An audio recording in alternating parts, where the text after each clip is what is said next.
Libertad de prensa no es solo poder hablar de lo que uno quiere hablar. Es poder hacerlo sin represalias ni hostigamientos. El país vivió 10 años de un correato a donde se mal utilizó de manera permanente la función judicial para perseguir a los que él consideraba sus enemigos políticos. Y no solamente eso, sino que llegó al caso de que hay indicios muy graves para mi concepto de que en el fallido secuestro de el exdiputado Malda en Bogotá, la participación del Estado ecuatoriano está latente y no puede venir a decir ni Correa ni nadie que él desconocía lo que estaban haciendo sus subalternos, cuando se sabe muy bien en el Ecuador que no caía una hoja de un árbol sin que Correa lo supiera. Y además, ¿por qué se persiguió, por ejemplo, a los dictadores de Argentina, de Chile, al dictador Fujimori que está preso, ex dictador de Perú? ¿Acaso ellos ordenaron directamente, pero ordenaron sus subalternos? Es decir, que lo que hacen sus subalternos, él no tiene ninguna responsabilidad. Entonces colocaríamos al presidente de la República, porque cuando se firma un contrato con peculado lo firma un ministro respectivo, es decir, el presidente nunca tiene ningún tipo de responsabilidad con las cosas que se hacen en su administración. Eso no puede ser, eso repugna a cualquier principio de legalidad. Entonces yo creo que por lo menos que tenga una libertad vigilada, sería lo mínimo que le debe suceder en los actuales momentos. Y más aún yo creo que si se sigue indagando y si la Fiscalía actúa como debería de actuar, yo creo que las cosas deberían llegar al fin del asunto y establecer realmente las responsabilidades penales, tóquele a quien le toque. Por algunas circunstancias, doctor Solórzano Constantine, la fiscal está pidiendo brazalete electrónico para Correa. Me parece muy bien, pero yo lo que pregunto es, adicionalmente a todo este tinglado, terrible realmente, porque llegar a querer secuestrar a una persona, ¿con qué fin se quería secuestrar a Balda? ¿Qué era lo que se buscaba? Eso también debe indagarse, porque un secuestro no es por gusto, y peor con gente del bajo mundo, como era lo que querían hacerle a Balda. Eso tenía un sabor un poco más grave de un mero secuestro. Por un lado eso, pero por otro lado yo lo que veo con desgano, con pesadumbre, que nuevamente la función judicial está cayendo en manos de los socialcristianos. Ya estuvo en manos de Correa, hoy día en manos de los socialcristianos. Los socialcristianos siempre han querido manejar la función judicial porque el verdadero poder se lo puede ejercer desde allí. Así es, en los tribunales. Eso a mí me parece muy grave lo que está sucediendo. ¿Y por qué usted ha llegado a la conclusión de que los socialcristianos están agarrando los telones de la justicia ecuatoriana? Pregunto, ¿el doctor Merlo fue o no contralor en el tiempo de Febres Cordero? Así es, fue Contralor General del Estado. Pero él ha mantenido más bien una independencia. El doctor Rigail fue ministro, no fue ministro de Febres Cordero. Después lo adoptó la socialdemocracia también. Pero fue ministro de Febres Cordero al último. Sí. Entonces, ¿está la mano del socialcristianismo metida en la función judicial o no? Veamos qué pasa, ¿no? Que hay otras evidencias. Yo veo con un direccionamiento de los socialcristianos a controlar la justicia.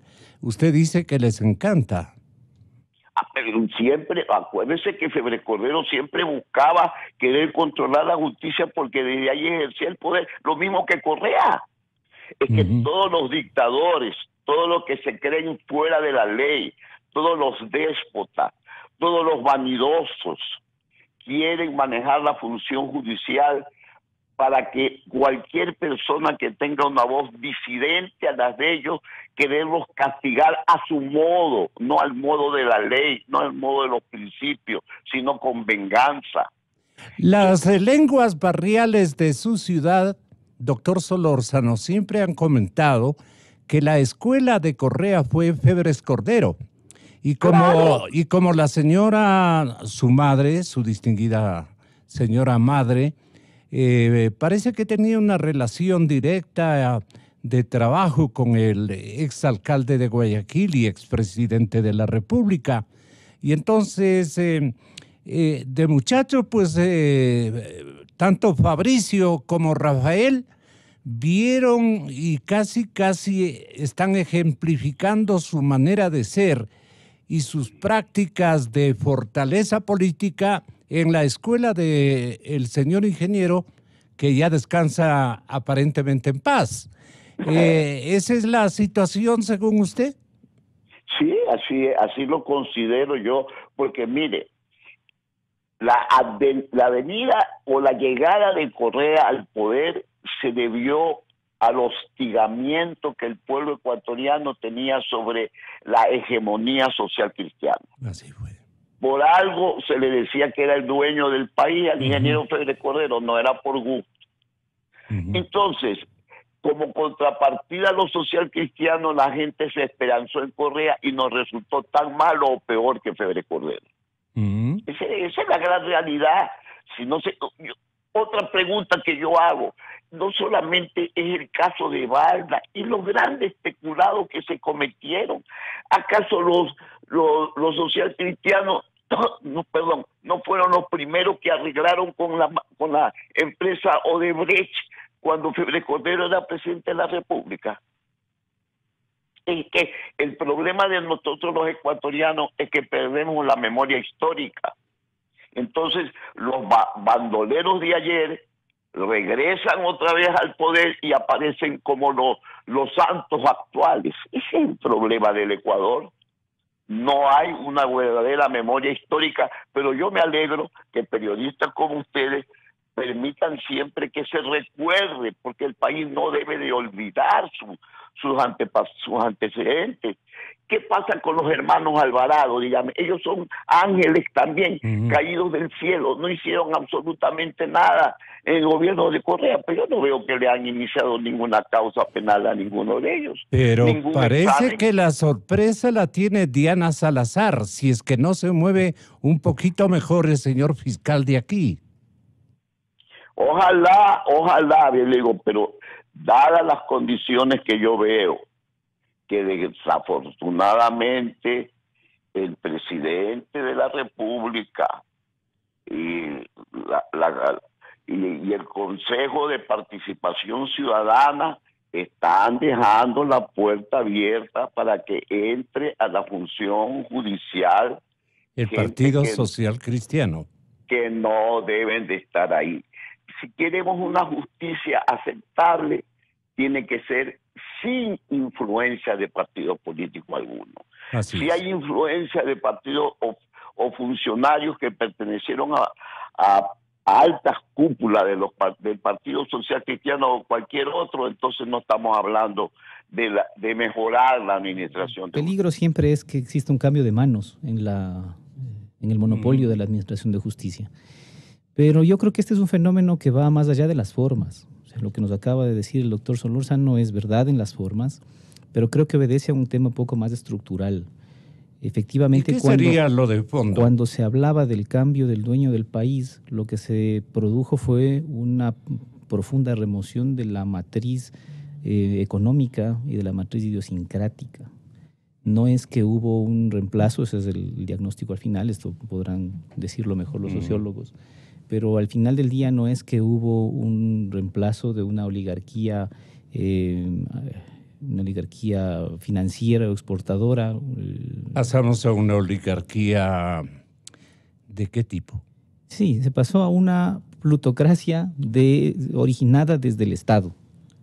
la ingente cantidad de recursos que se tuvo en el Estado fue lo que originó... Pero este momento ya es una oligarquía, claro, lo que tienen. Lo que originó la ascensión y el reemplazo de ciertas capas sociales, de ciertos estratos sociales, y así insurgieron nuevas figuras, se incorporaron, y hubo un cambio un pase de manos, digamos, del monopolio económico, que también, por supuesto, se expresa en el poder político y desde luego... Sumando, doctor Raza, díganos con verdad, sumando lo que ha tenido siempre la militancia social cristiana versus lo que ha adquirido, obviamente de forma mañosa, de forma desleal con el país, la mafiosa dirigencia del Correato.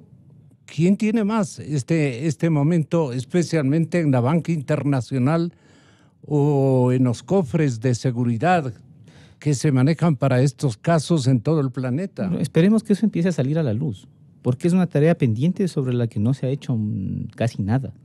O sea, ¿y la negligencia dónde ubica usted? Se habla y se habla de la famosa ruta del dinero, y la ruta del dinero no se llega a descubrir. Y no se llega a descubrir básicamente porque seguimos en el parroquianismo de analizar los problemas internos, incluso desde el punto de vista de la judicialización. ¿Usted cree que el Contralor está haciendo un parroquianismo o nos entretiene con eso? A mí me parece que tiene que ser una tarea coordinada de varias instituciones, y hay que mirar hacia afuera. Porque la plata está afuera. Con una auditoría internacional contratada seguramente para mirar hacia por afuera, la mismísima Contraloría. Y exactamente, y hay mecanismos para hacer esta gestión. Los mecanismos de cooperación internacional con organismos que trabajan en esto. O sea, hay organismos de las Naciones Unidas, hay organismos de la OEA que se encargan de trabajar en la detección. Pero son lentos, son perezosos. Depende de la fuerza y la contundencia con la que se hagan las cosas. Dependen de los almuerzos en Washington o en Nueva York también. Esas dos entidades se manejan muy diplomáticamente. Mire, por ejemplo, con los Estados Unidos, que tiene quizá una de las mejores redes de inteligencia para detectar este tipo de capitales que andan por ahí pululando en el mundo. Que no son tan golondrinas, sino más bien están... ¿Sí? Los Estados Unidos tienen una organización que se llama el FinCEN, que es el equivalente de la UAFE de acá del Ecuador, con la que desgraciadamente el Ecuador nunca tuvo, en los últimos años, nunca tuvo la cooperación suficiente. Es más, le hackeaban las cuentas al FinCEN para poder sacar información en la UAFE porque no habían mecanismos de cooperación interinstitucional adecuados. Hoy lo que se espera es que con la reformulación de las relaciones internacionales esto sea posible, porque ya está bien los procesamientos en el Ecuador, están bien las medidas cautelares, está bien todo eso, pero efectivamente lo que ocurrió, el tema del desfalco del dinero que se produjo, no está acá, y nada se ha hecho por buscar esa famosa ruta del dinero.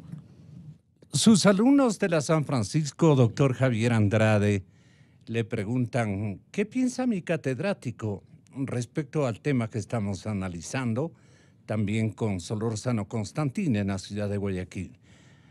Venga entonces la palabra de la academia. Vamos a ver, doctor Andrade, ¿qué piensa usted? Gracias, saludos cordiales para todos. Realmente para mí es un honor estar aquí compartiendo con Stalin, a quien conozco y considero y respeto muchísimo. Saludos por allá también para la ciudad de Guayaquil. Bien, bueno, la respuesta es más bien bastante precisa en cuanto a lo que involucra la formación de un estudiante. Y yo creo que analizando de manera abierta, eso es lo que le pasa, yo creo que a la sociedad ecuatoriana, y es que la escuela, la educación superior, tiene sus falencias en esta parte de lo que es un comportamiento ético-moral. Yo veo que cada vez lo que más se busca es tratar de llegar a fines a través de medios ciertamente rápidos y en general delictuales. El fraude está en todo lado. En realidad, la mayor cantidad de estudiantes prefieren hacer las cosas en lo fácil y no en realidad en la búsqueda de los verdaderos valores que deberíamos tener, sobre todo en la parte de educación. He escuchado con detenimiento... ¿Somos una sociedad superficial? Yo creo que sí. En el conocimiento, digo. Y creo que no es solamente un problema de Ecuador, sino del mundo. Porque veo cada vez que la juventud, he tenido la oportunidad de ver varias generaciones a través de la academia y cada vez veo la ley del menor esfuerzo, ¿no? Un deterioro, un facilismo, no sé si efectos de tal vez de las redes sociales. Ahora se enteran absolutamente de todo, un facilismo y un deterioro, como digo, sobre todo en la parte ética y moral, que es en extremo preocupante. Quisiera agregar algo. Hace un momento se preguntaba sobre el tema del economista Correa. Mire, francamente, en muchos espacios se ha hecho discusión sobre el correísmo y sus escalofriantes cifras en manejo de corrupción. Pero creo que algo que es importante destacar es que ojalá no se caiga en el mismo camino o en las mismas decisiones que hizo el correísmo, es decir, perseguir y seguir persiguiendo a los enemigos políticos. Mucho me temo que a veces por intentar vanagloriarse, ¿no es cierto?, con esquemas de puritanismo, de que ahora vamos a hacer las cosas bien, se caiga exactamente lo mismo, porque no olvide que el correísmo lo que buscaba es esto, ¿no?, purificar esencialmente de la parte política o de la mala política o de la vieja política a los estratos e instituciones gubernamentales. Primero, debería de tener mucho cuidado la fiscal para no dar pasos en falso. ¿En qué tendría que cuidarse?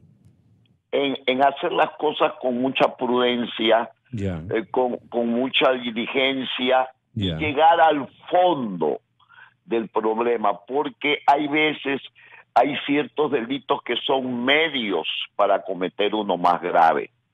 ¿Por qué se quería secuestrarlo a Balda y traerlo al Ecuador?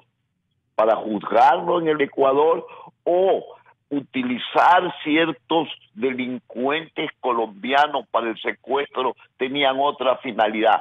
Por ejemplo, eso para mí debe indagar con profundidad. Esta última parte no logramos comprenderlo, esta última parte de los delitos colombianos. De los delincuentes colombianos, sí. Deberían de indagarse y pedir incluso ayuda a la Fiscalía de Colombia para que esos delincuentes colombianos establezcan y digan cuál era la finalidad del secuestro, porque eso es importantísimo para mi concepto, porque un plagio o secuestro, como se llama ahora, solamente con la finalidad de traerlo al Ecuador, no reviste tanta gravedad como si el plagio o el secuestro tendría otra finalidad. Claro, que adicionalmente es un delito es un delito que viola los derechos humanos, que indudablemente son imprescriptibles, y allí, en esa parte, es a donde más debe de indagar la fiscal para que las cosas no se le vayan de las manos. Ahora, por otro lado, yo sí quiero decirle al doctor Raza que yo no estoy analizando superficialmente el problema de la función judicial.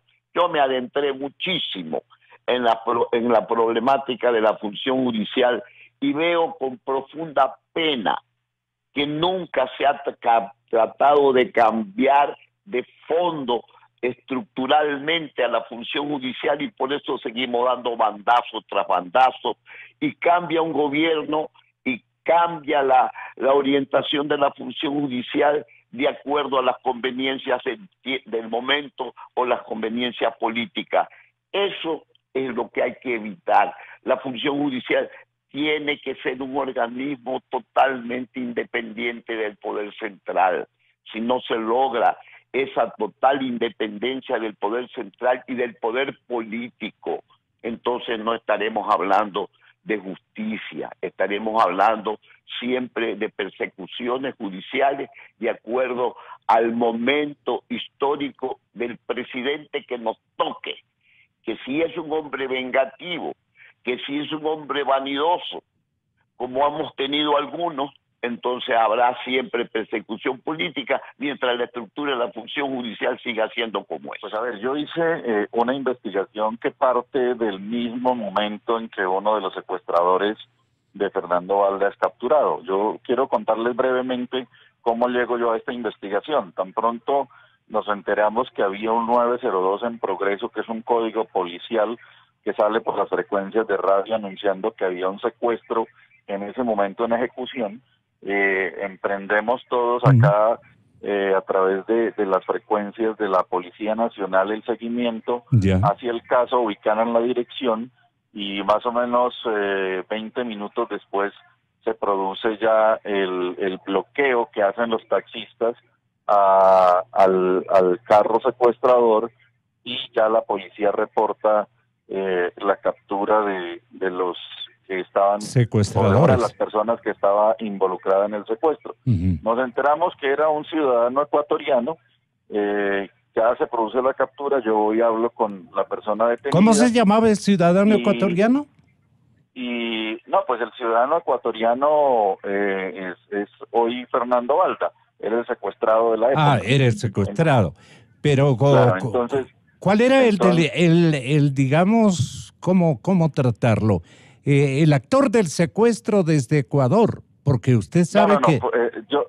yo le cuento cómo yo llego a la investigación. Vale, mil perdones. Entonces, yo llego allá, hablo con la persona que está detenida, él no sabe si yo soy un policía, si yo soy un investigador, si soy un fiscal, si soy alguien de la inteligencia, él no sabe quién soy yo, y llego y le digo, bueno, usted lo que me dice a mí se lo tiene que decir al juez, ¿qué fue lo que pasó?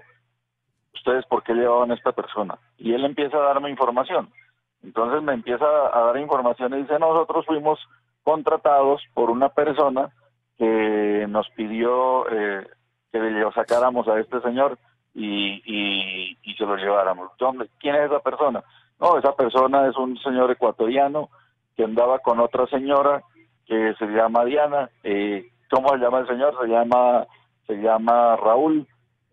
¿Dónde se reunían? Nos reuníamos en el Hotel Plaza en el Hotel Bogotá Plaza, etcétera. Bueno, empieza a darme información, empieza a darme datos, y ya con esa información yo voy al hotel, consigo en el hotel la información ya constatada de quiénes eran esas dos personas, conseguí los datos precisos de quiénes eran las dos personas, que resultaron ser el señor Raúl Chicaiza y Diana Falcón, y con esa información constatamos a través de investigadores que nos colaboraron en Ecuador, y pudimos verificar en menos de 3 días que se trataba de personas de la policía de inteligencia de Ecuador. A partir de ahí ya vemos la dimensión del caso, porque para que policías hayan venido desde Ecuador a secuestrar a una persona, y que ahí ya podíamos evidenciar que habían contratado a una banda de secuestradores, pues esto ya nos dio la magnitud del hecho tan importante. A partir de allí empezamos a hacerle seguimiento a todo el caso hasta que se hacen 3 capturas más de los demás participantes del secuestro, que eran una banda delincuencial del Valle del Cauca, sin alguna experiencia en secuestros, en donde vemos que se hace una planeación, y esto es muy importante, Gonzalo, para entenderlo, que se hace una planeación del secuestro. Bueno, gol de Colombia en el Mundial de Fútbol contra Japón. Van 1-1 en este momento. Ah, ya. Gracias por el dato. Estamos se hacen una planeación del secuestro, y esto aquí es donde viene lo importante, para que ustedes lo entiendan. Encontramos que se planea el secuestro, que los secuestros por lo general tienen 5 fases.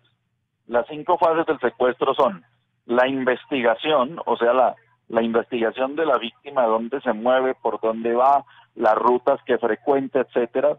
Entonces hacen ellos la investigación, luego hacen la planeación. Se nota que planearon el secuestro. Para planear el secuestro tenían vehículos disponibles, cómo lo iban a sacar, la ruta por donde lo iban a sacar, etcétera. Entonces hicieron la investigación, hicieron la planeación, luego hacen lo que llamamos acá nosotros técnicamente el levante, que es coger a la persona, sacarlo y llevárselo, luego hacen el traslado, que es la fase 4, y la fase 5 del secuestro es cuando ya se lo entregan a la comisión que va a cuidar el secuestrado. Si hay comisión para cuidar el secuestrado, significa que el secuestro estaba planeado para tener a la persona secuestrada. Si no hay una comisión para cuidar al secuestrado, pues técnicamente uno puede deducir que no tenían la intención de mantener al secuestrado con vida. Por lo tanto, en el caso del secuestro del señor Fernando Valda, nos encontramos que esa comisión que lo iba a cuidar posteriormente al secuestro nunca existió. Por lo tanto, nunca tuvieron la intención de mantener al señor Fernando Valda con vida. Esa es parte de la investigación que yo como periodista logro hacer desde Colombia, que posteriormente la sustenta la misma Fiscalía General de la Nación en Colombia, y con eso se condenan a las personas que participaron en el secuestro en Colombia. Hasta ahí llegó la investigación. ¿Ya? Luego lo que ocurre es que posteriormente desde Ecuador se solicitan las copias del caso a raíz ya de la denuncia que pone el señor Fernando Valda en Ecuador. Se solicita copia. Colombia, la Fiscalía General de Colombia envía todo el proceso con esto que yo les estoy diciendo, con las capturas, con las pruebas.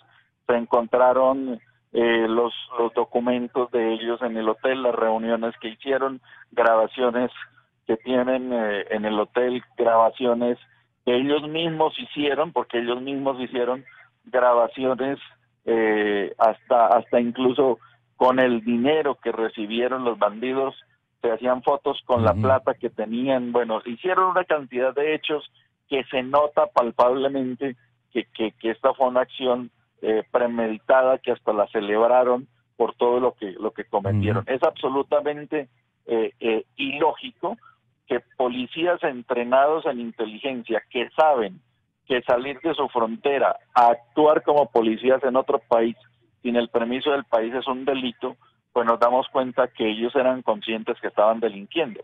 Y siendo personas que tenían una formación policial en Ecuador muy estructurada, policías que tuvieron un excelente comportamiento, policías que estaban bajo un régimen de investigación, porque los que trabajan en inteligencia tienen un régimen muy estricto para la parte investigativa, y que por encima de sus valores morales, de sus valores policiales, por encima de que les enseñaron a respetar la ley, la constitución de su país, sabían que estaban violando la ley de otro país y lo hicieron. Y por encima de eso contratan a una banda de secuestradores que son delincuentes. Pues podemos deducir con eso que esas personas con esa formación moral, policial, institucional, de leyes, etcétera, para hacer lo que hicieron, venir a Colombia a secuestrar a un ciudadano ecuatoriano, lo único que los movía era o que eran demasiado corruptos, lo cual no lo son porque no tenían ni siquiera una anotación en su folio de vida, solo han tenido buenos reconocimientos. Entonces la otra opción que nos queda es que tenían demasiada presión encima, Desde una Quito. orden suprema para ejecutar una acción como esa. Por lo tanto, esa orden suprema, pues había que escalarla en medio de una investigación, y ya ustedes conocen los resultados a lo que va llegando.